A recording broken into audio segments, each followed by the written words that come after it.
I don't score 1 point the entire summer. Really? Not one. How old were you? 11, 10, 11. And you're playing against other 10, 11-year-olds? Uh-huh. Or you didn't score once? Not one. Were you in the game? I was in the game. How did you not score? Because I was terrible. Really? Yeah. I remember crying about it and being upset about it. My father just gave me a hug and said, listen, whether you score 0 or score 60, I'm gonna love you no matter what. Wow. Now that is the most important thing that you can say to a child. Because from there, I was like, okay, that gives me all the confidence in the world to fail. I have the security there. But to hell with that, I'm scoring 60. Let's go. Right. And from there, I just went to work. I stayed with it. I kept practicing. When I came back the next summer, I was a little bit better. Yeah. It wasn't much, Right. but I scored. And this is 12, 13. 12, 13. And then 14 came around, back half of 13, 14 years old. And then I was just killing everyone. And it happened in 2 years. And I wasn't expecting it to happen in 2 years, but it did, because what I had to do was work on the basics and the fundamentals. While they relied on their athleticism and their natural ability. And because I stick to the fundamentals, it just caught up to them. So from 13, you're good, average still? I was good. And then about the end of my right when I was turning 14, I became the best player in the state. At 14? At 14. So from 12 to 14, you went from scoring 0 to being the best in the state of all ages. Yep. But it's simple. Like if you do the math on this, right? Like if you're thinking about how often kids are playing. Right. I tell this to my daughter, and my daughter's team as well that I coach. It's a simple thing of math. If you want to be a great player, if you play every single day, 2-3 hours, every single day, over the course of a year, how much better are you getting? Most kids will play maybe, an hour and a half, 2 days a week. Right. Do the math on that. It's not going to get it done.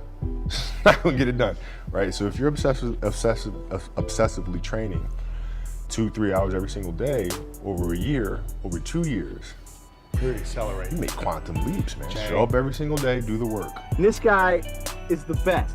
You're the best player in the nation for anybody in high school. It feels good.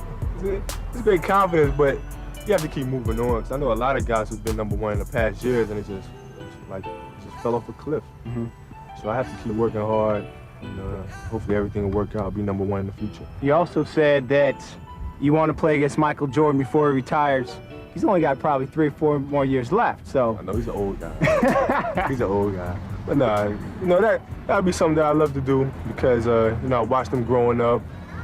And Michael Jordan is somebody that I've always looked up to and I want to play against. Rumors are flying all over that you're the one player here who's thinking seriously of making the transition right from the high school ranks to the professional ranks. How serious is that part of your decision? Well, it's definitely a possibility. I think I'd be foolish not to look into that. So obviously I'm going to take a look into it and see what my options are. So it's a possibility. Kobe Bryant, I have decided to skip college and take my talent to the NBA. Yeah. I take a cold hard look at the world now. Hold my hand out, got a plan now. I'ma help be the change cause I can now. Here I stand now, take my hand now. No pain, no gain, no shame. Work hard, play hard, okay. I think I get it now, don't wanna let them down. I'ma take the ground and speak my mind out loud. Here I go, proud of my notes. Teach them what I wrote, teach them all the hope. Keep them on the road to the dream. All I need is a team, build your own self-esteem. You can do anything, prove everything. Say what you mean and believe in your dream. Find that thing that you love, that you really wanna be. And don't give up till you've given absolutely everything. Yeah. Give me a chance now to prove that you're something. In your own head, all these thoughts you're confronting. We've all been there when you feel like you're nothing. Shut that shit down, crush those thoughts and just trust me. Confidence comes from preparation. When I prepare, I know what I'm capable of doing, I know what I'm comfortable doing, and I know what I'm not comfortable doing. So when the game's on the line, I'm not asking myself to do something that I haven't done thousands of times before. And so in those moments, if it looks like I'm ice cold or not nervous, it's because I've done it thousands of times before. So it's one more time.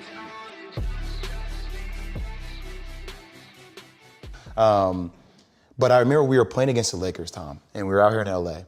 And, look, I always try to outwork people, right? That's just how I made my mark. So the game was at 7. I was like, you know what? I'm going to come to the Staples Center because we're playing. This is when the Lakers had Kobe and Shaq. Right. Okay, this is like the championship Lakers.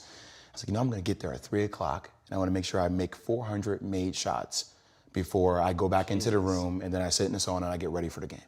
So, get in the car, get to the gym, get there, and as I'm walking onto the court, who do I see? I see Kobe Bryant, already working out. And I'm like, okay, it's kind of cool. It's Kobe. What's up, Kobe? And so I put my sneakers on, and do you ever get lost in what you do, where you end up like, wait, it's been an hour and a half. Like I'm here, I'm in it. So once I set my foot across that line, I started working out, and so I worked out for a good hour and a half. And when I came off after I was done, I sat down, and of course I still hear the ball bouncing. I look down, I'm like, this guy's still working out. He was working out for it looks like he was in a dead sweat when I got here. Right. And he's still going. And it's not like his moves are nonchalant or lazy. He's doing like game moves, right. I sit there and I unlace my shoes. I'm like, I want to see how long this goes. So I sit out there and watch another 25 minutes. And he got done. I was like, okay, I think I've seen enough. Go play, come back, get in the sauna, get ready for the game. That game, he drops 40 on us, Whoa. Okay? And after the game is over, I'm like, I have to ask this guy. Like, I have to understand, like, why he works like that. Right. So after the game is over, I'm like, hey, Kobe, like, why were you in the gym for so long? He's like, because I saw you come in, and I wanted you to know that it doesn't matter how hard you work, that I'm willing to work harder than you. Wow. And he's like, there's nothing wrong with that. Like, I'm not saying I dislike you as a person. You inspired me to be better. Right. And it was the first time I started to see this level of competitiveness where I said, I need to start doing more. Right. Wow. My philosophy was a very simple one. And this is where I think film plays a big part of my life. Rudy was one of my favorite films growing up. Right? And if you guys haven't seen Rudy, I suggest you watch Rudy. After watching that film, I come to understand if I could work that hard every day, with being blessed with the physical tools that I have, what would my career be? And I made a promise to myself from that day that I was going to work that hard every single day, so that when I do retire, I have no regrets. And that was the most important thing for me, is to leave no stone unturned, get better every single day. And if I lived that way, then over time, I'd have something that was beautiful. But that was my philosophy. It seems like a pretty simple one, but if you live your life to just get better every single day, if you do that for 20 years, what do you have? And if you got to get up every single morning and remind yourself how hard you need to work, you probably need to choose a different profession, because that shouldn't be there. I wake up in the morning excited to get to it. If I'm not training, I'm missing it. If I'm not watching a game of basketball, I miss it. There's no place I'd rather be. And if you have that feeling, then you're truly doing what God has put you on this earth to do. Like you said, I'm going to get up at 4. Everybody's get up at 6. If everybody's going to get up at 4, I'm going to get up at 2. Right. Right. How do you develop that, or where do you learn that from? Well, I think it's just it's just a matter of what's important to you, and what's important to you for whatever reason. I felt like I didn't feel good about myself if I wasn't doing everything I could to be the best version of myself. If I felt like I left anything on the table, it would eat away at me. I wouldn't be able to look myself in the mirror. Right? So the reason why I can retire now and be completely comfortable about it, because I know that I've done everything I could to be the best basketball player I could be. And so that's where it comes from for me. You can't leave any stone unturned. You're going to show up to play, and you're going to lollygag through this scrimmage, through this drill. I'm going to beat you. I'm going to let you know I beat you. I'm going to want you to reconsider your professional life choice. If your job is to try to be the best basketball player you can be, right? To do that, you have to practice, you have to train, right? You want to train as much as you can, as often as you can. So if you get up at 10 in the morning, train for 2 hours, 12 to 2, you have to let your body recover. So you eat, recover, whatever. You get back out, you train, start training again at 6. Train from 6 to 8, right? And now you go home, you shower, you eat dinner, you go to bed, you wake up, you do it again, right? Those are 2 sessions. Right? Now imagine you wake up at 3, you train at 4, you go 4 to 6, come home, breakfast, relax, so, blah, blah, blah. Now you're back at it again, 9 to 11, right? You relax, and now all of a sudden you're back at it again, 2 to 4, and now you're back at it again, 7 to 9. Look how much more training I have done by simply starting at 4, right? And so now you do that, and as the years go on, the separation that you have with your competitors and your peers just grows larger and larger and larger and larger and larger. And by year 5 or 6, doesn't matter what kind of work they do in the summer, they're never going to catch up because they're 5 years behind. Right? So it makes sense to get up and start your day early because you can get more work in. Is that genetic? Or is that something you ingrained and trained yourself? No, it was Who just, taught you that? For me, it was just common sense. Like I can if I start earlier, I can train more hours, and I know the other guys aren't doing it because I know what their training schedule is. Right? So I know if I do this consistently over time, the gap's just going to widen and widen and widen and widen and widen, and they won't be able to get that back. Mm-hmm. So to me, it was just common sense. I'm like thinking, how can I get an advantage? Oh, start earlier. Yeah, let's do that. When did you start doing that? High school. We start. My first class in high school was 7:45. I used to get to the gym around 5 a.m. and I'd play before school. You know, the idea is a very simple one, and you know, the Mamba mentality simply means trying to be the best version of yourself. That's what the mentality means. It means every day, you know, you're trying to become better. And it's a constant quest. It's an infinite quest. So starting at the age of 2, when I first started playing the game, and on and on and on, I always ask questions. I always try to get better every single day, learn more. What does losing feel like to you? It's exciting. Why is it exciting? Because it means you have different ways to get better.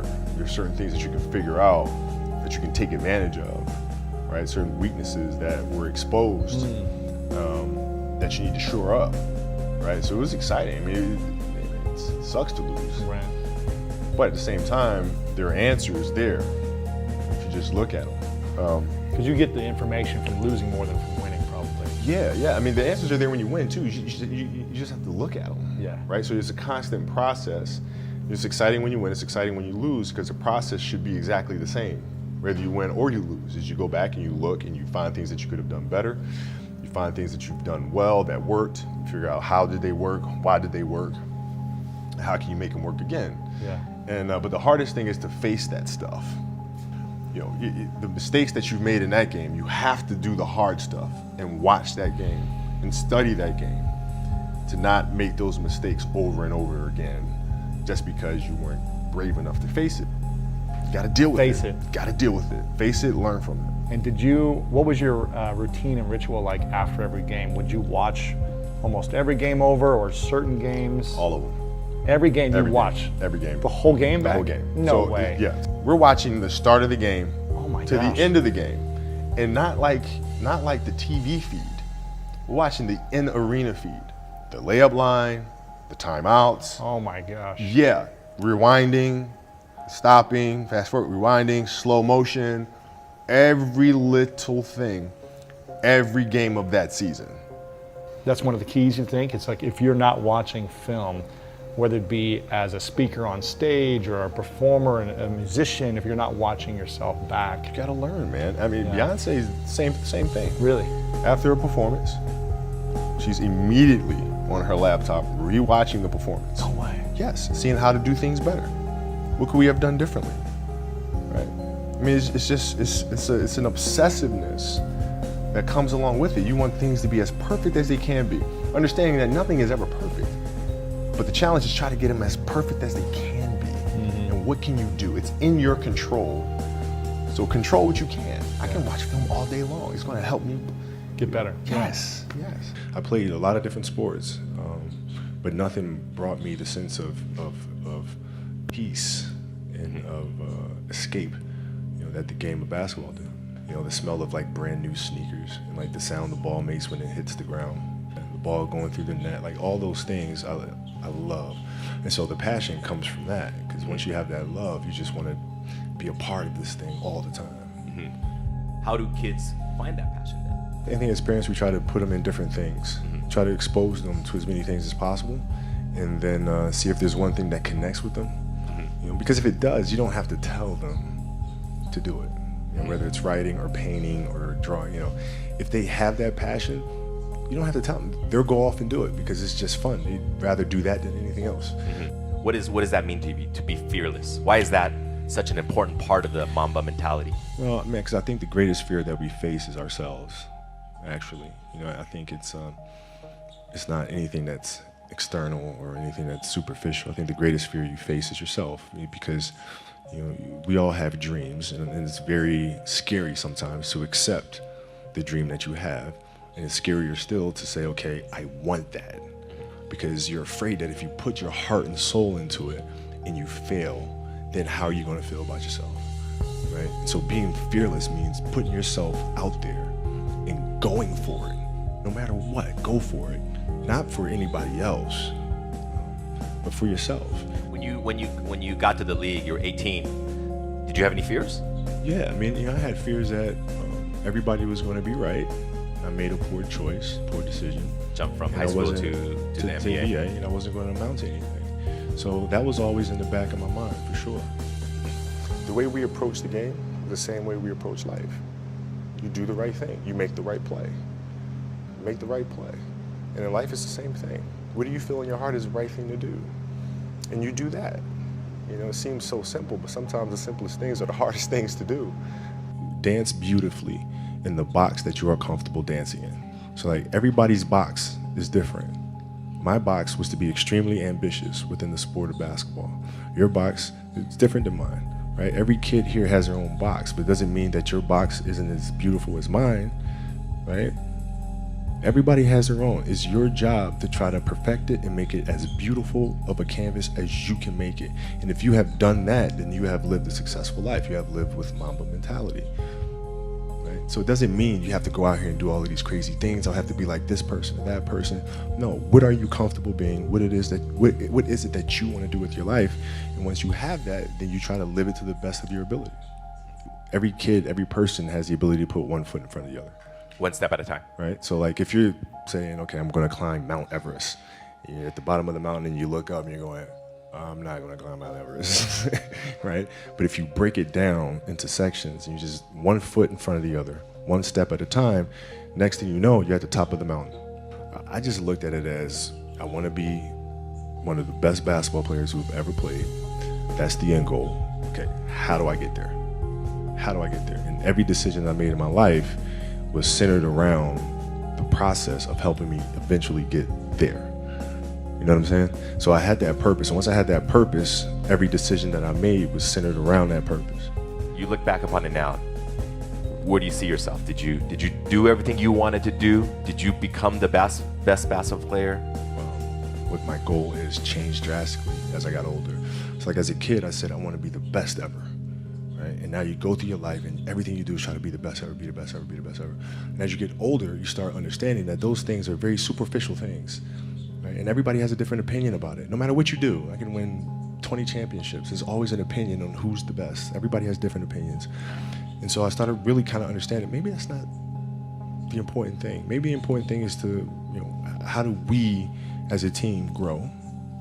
How do I help my teammates be better? So that was the first change for me. And then as I got older still, it became more about how are you inspiring others, right, to find themselves. That is the ultimate championship. So won 5 championships, that's great. Another team won a championship this year. Team's gonna win a championship next year. Those things come and they go. But what stays is, how do you use your passion to inspire somebody else to create their passion? And then how can they pass that on to the next person? That is true success.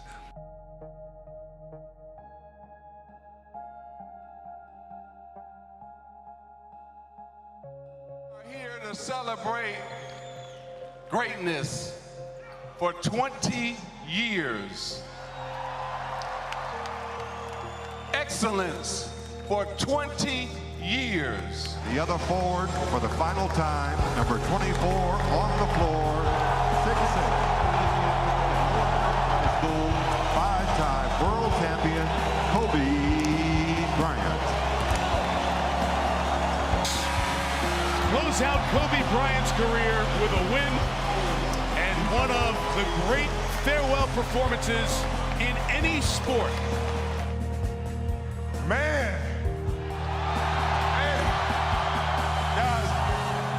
You know, it's, I can't believe how fast 20 years went by. I mean, this is crazy. No words can describe how I feel about you guys. And thank you from the bottom of my heart. God, I love you guys. And I love you guys.